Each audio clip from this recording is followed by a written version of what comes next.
Hey guys, Chris here with a quick belt video on a belt that arrived recently, and I thought I'd do a two-in-one, just to do something a little bit different.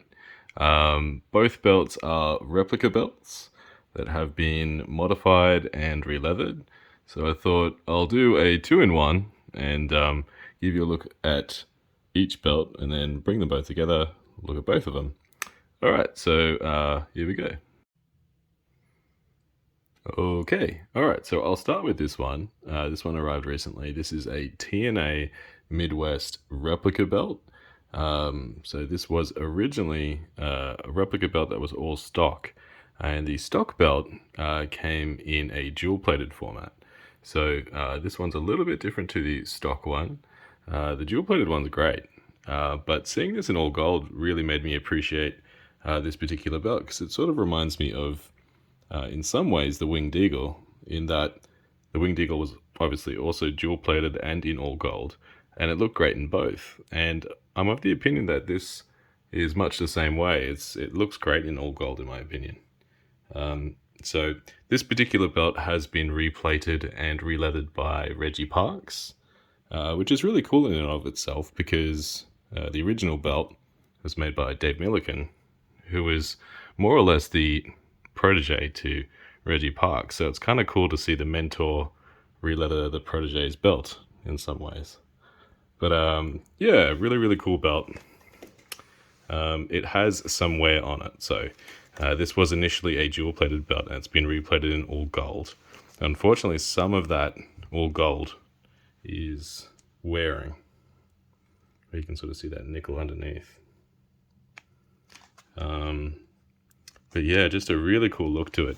It took me a long time to realize that this particular design was more or less the same like NWA TV shape, but then it's got these wings protruding from the main plate. So if you see that, it took me a long time to realize that the main plate is actually the same shape as the NWA TV or the various other belts that were in that shape.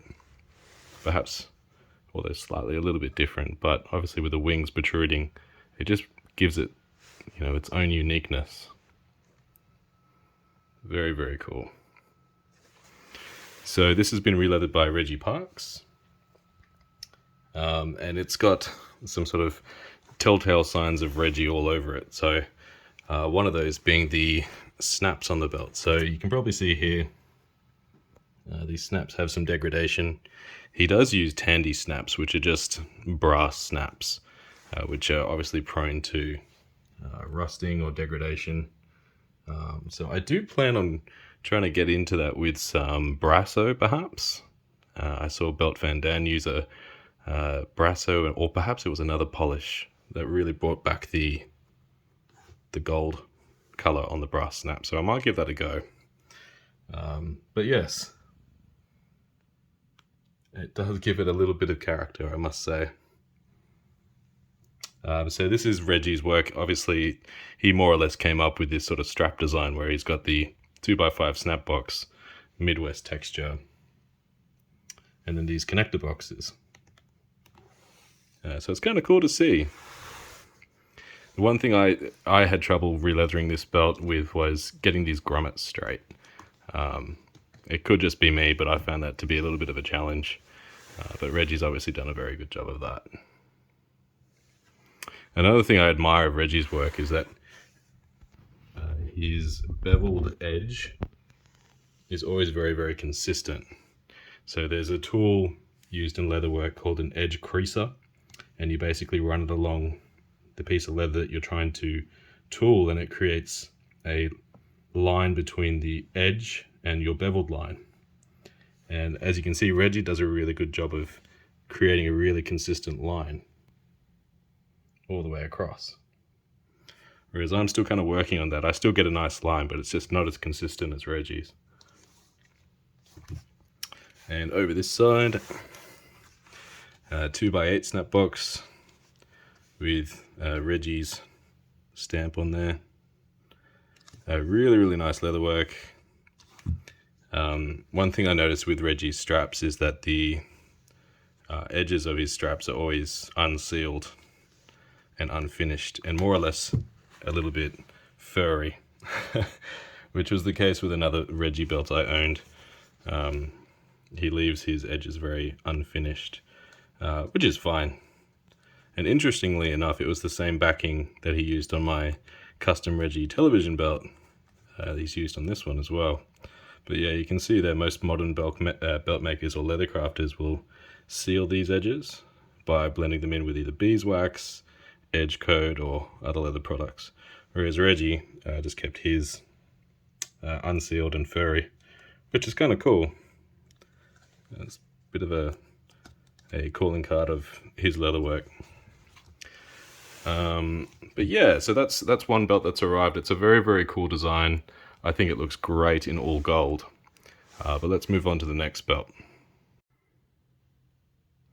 Okay, this is the next belt. Now, I'm sure you're familiar with this one.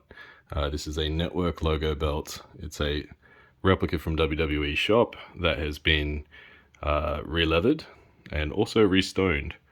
So this is a kind of an interesting one. This one came to me in pieces. So this is actually a World Heavyweight Championship, but it's on a red strap. So I'll call it a Universal just because it's red. So it came to me in pieces, the strap by itself, which was all tooled out, painted, and the snaps were on it. But the plates were separate, and they were drilled out, but the stones actually hadn't been added yet. So I've gone ahead and done that, and I've added the stones, which have come out nicely. The plates do have a little bit of wear, but all in all, I think it's a really nice belt. But this is kind of cool because this belt has been releathered by Reggie Parks, which is interesting because obviously, he was one of the original belt makers for the WWF, and obviously WWE since moved on to Wildcat belts, and they have very, very different styles. As you can see, even the texture behind the main plate is very, very different to what Wildcat were using on their Universal. They started off with a smooth pear texture, and then I believe they moved on to a textured pear, and I think they continued that on to the end of the Blue Universal run. So it's kind of cool to see Reggie's take on a Wildcat belt, even though Reggie's strengths were his belts. It's nice to see his take on Wildcat. I'll start over here, which has got a 2x8 snap box. This was one of the later belts he did, and even then, you can see he's just a master at his snap boxes. I still feel like that's really crisp for someone of his age. Really, really nice. He's used a different texture than he usually uses in his belts, in his snap boxes, so that's kind of cool. I find Wildcat to be quite creative with their leather work. They try lots of different things with their leather. They're always using different tools, different textures, whereas Reggie sort of kept to his strengths, which is good, which is fine. So, most times with most things, simple is best.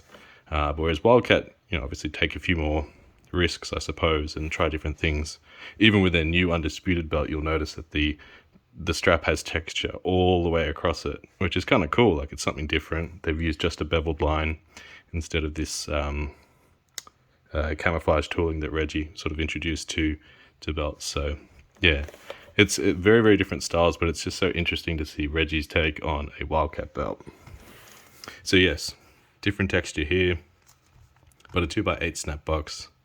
Another interesting thing about this belt is that it came to me in pieces. So when I mounted the plates, I've applied the backing myself, and then I've also sealed up the edges just to make it a bit tidier.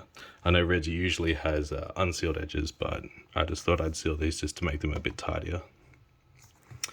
Reggie's added the Network Logo stamp there, along with some geometric tooling around it. Got the Finn Balor side plates, just with the standard Replica side plates that have been restoned.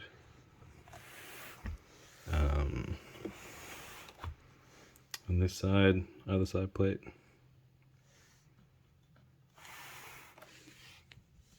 Network Logo again.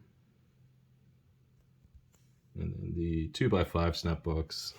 This belt actually did come with a tip, but I left that off because on a lot of belts, Reggie Parks added his signature to the belt side of the tip, or the tip side of the belt, I should say. So I thought you know, because I'm a huge fan of Reggie's work, I'll just leave it off so you can see his stamp there, which is interesting. I guess some belts he actually forgot to put his stamp on altogether. So I'm glad he included it, even if it's on the wrong side, that's fine. But yeah, I thought it was just a really cool take because, again, you know, it's like two different eras overlapping. But now I'll bring them together and I'll give you a bit of a side-by-side. Okay, bringing both belts back together now. As you can see, two very different belts.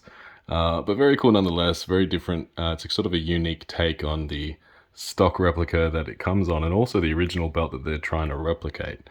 So very, very cool. One thing I forgot to mention is that there's a border stamp or a camouflage border stamp that Reggie uses here. That's very unique in the way that it's got a bit of an arch to it, but it's also got a very long lash. And I really want to try and find that particular border stamp. There's a ton of them that exist, but it's actually quite difficult to get the exact one. I've checked Tandy and other leather craft shops. So if anyone has that particular leather stamp, let me know. The code for it would be much appreciated.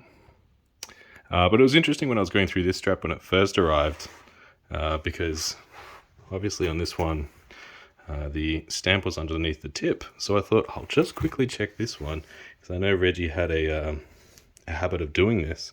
And when I removed it, I did find another another stamp under there.